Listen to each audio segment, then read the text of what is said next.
What's going on, guys? Welcome back to the channel. It's Professor Anime, and welcome back to another video. In today's video, guys, I am here to bring you all my review of Berserk Volume 11. So let's get this started. So in Berserk Volume 11, we stumble upon some massive carnage throughout this volume of Berserk.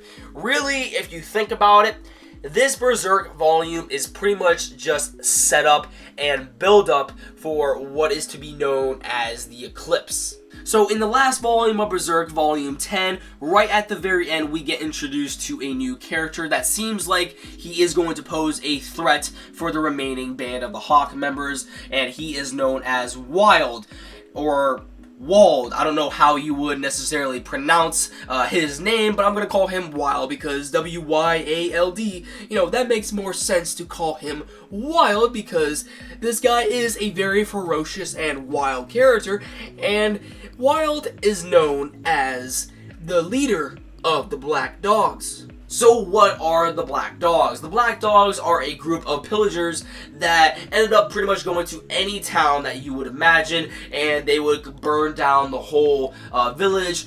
They would steal money, they would rape women, they would kill children, pretty much all the above. They were downright criminals. However, when it comes to their battle reputation, they had as much valor as the band of the Hawk, which is very surprising. Now, when it comes to how the Black Dogs ended up coming about in the King's pen, we have it to where the King ends up capturing these certain criminals, and now it's at a point where the King now wants to make the Black Dogs pretty much a group of people that will end up going out and doing missions for himself, and if they don't comply, then they will end up being killed off. So in this case, we have it to where the King wants the Black Dogs to make a return just for the sake of killing off Griffith. He is willing to use anything up his arsenal that the King has at the moment to try to get revenge on Griffith.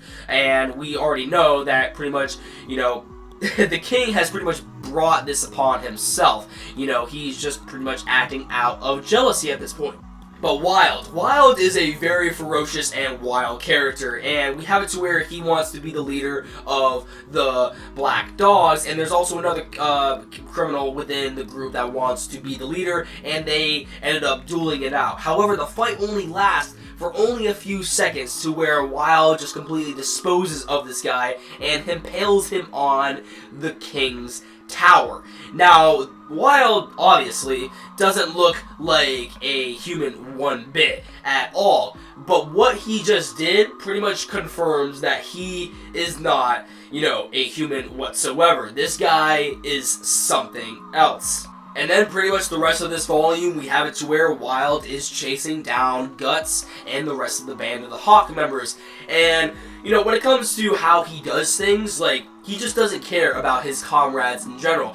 He pretty much makes them obey him from, pretty much giving off fear, and pretty much the excitement of battle is what he loves. And we have it to where, the previous villagers who ended up helping out Griffith and the other band of the Hawk members, get horses and whatnot, we have it to where he ends up going to the village, stops at the village, and completely kills and rapes some of the women there as well. And then we have it to where, he is chasing down Guts still. I'm surprised that he caught up from doing all that stuff. I'm surprised that he ended up catching up to Guts. But we have it to where the whole, Black Dogs, the whole group, are pretty much holding up stakes with the women's bodies, and also I think I saw a child's bodies in there as well.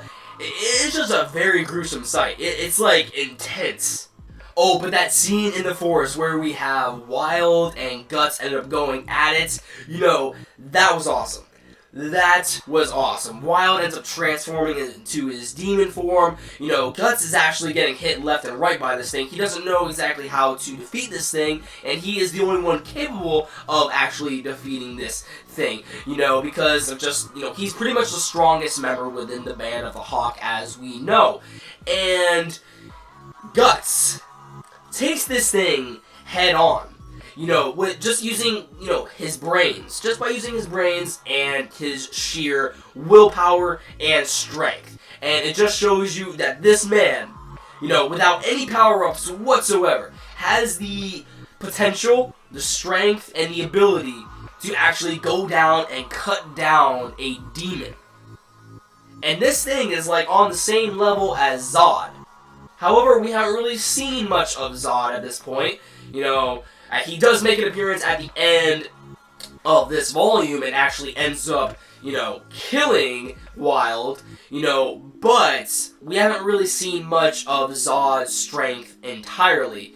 So it really makes me question, how strong is Zod? And when will Guts and Zod actually fight again?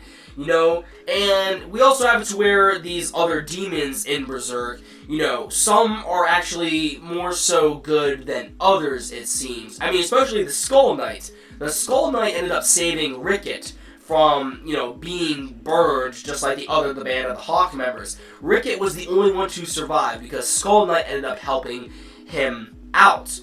So, when it comes to these demons, there's some good ones and there's some bad ones, as far as we know.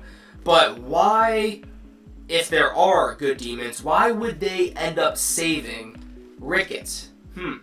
But the events that ended up going down within that fight between Guts and Wild, like, when it came to Casca, just rereading that again and just seeing how the events ended up going down within this volume, I was like, oh no, please, he's gonna rape Casca, but then we have it to where Guts ended up freaking just slicing off this guy's dick. I was like, fuck, dude, good on you, Guts, good on you, but also another part that ended up happening within this fight, actually at the end of the fight between Guts and Wild, we have it to where, Wild ends up holding Griffith's body up, completely just saying that, this is what Griffith has become now. He will never end up becoming a knight anymore. He cannot even hold up his own armor. His tendons are completely cut off. His dick has been cut off as well because of the torturer. And when it comes to the dream that Griffith ended up wanting to accomplish, that was most likely to, to have his own kingdom. He wanted to be a king. And, you have to have the family jewels if you want to pass down certain bloodlines throughout your kingdom, And, in general, Griffith is pretty much done at this point. His skin is completely peeled off. He's emaciated. You can see his bones. You can see bones vividly throughout this body. And, at this point, it's worth considering that, whatever, the events that the apostles at the end of this volume are saying about Griffith when it comes to how, he is willing to use the Behelit, or, this prophecy that is apparently, supposed to grant Griffith a new life and death for Guts, possibly. From what we have read in the previous volumes of Berserk, what we know so far is that Griffith is going to end up doing something later down the line. And, oh man, when I reread volumes 12 and 13, I know what I'm getting myself into. And this is, going to be my 4th time ended up, watching that scene, reading that scene. Oh man, I don't know what to expect. That's going to be heavy on me because, just seeing that scene play out, I'm like, no! That about does it for this video, guys. Let me know your thoughts in the comments down below on what you thought about this volume review of Berserk, and what did you think about the overall volume as well. And, man, I'm almost at volume 13. And I still have volumes 14 through 17 still in the wrappings, still in the package, and I haven't opened them up whatsoever.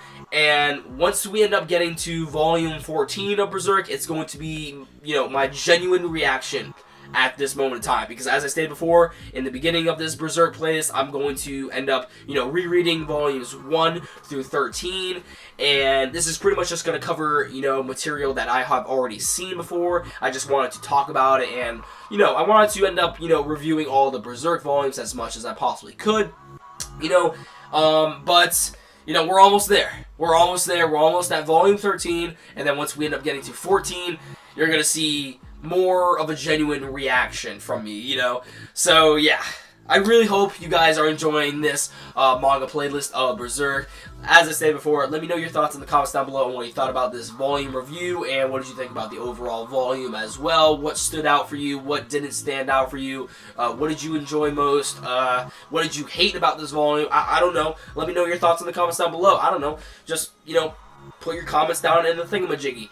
And if you like this video, don't forget to drop a like. I greatly appreciate it. And if you want to stick up to date to my future content on this channel, please hit that red subscribe button below, and you will never miss a video from me. That about does it for this video, guys. Love you all, and I will catch you all in the next Berserk video, or in my next video. Peace.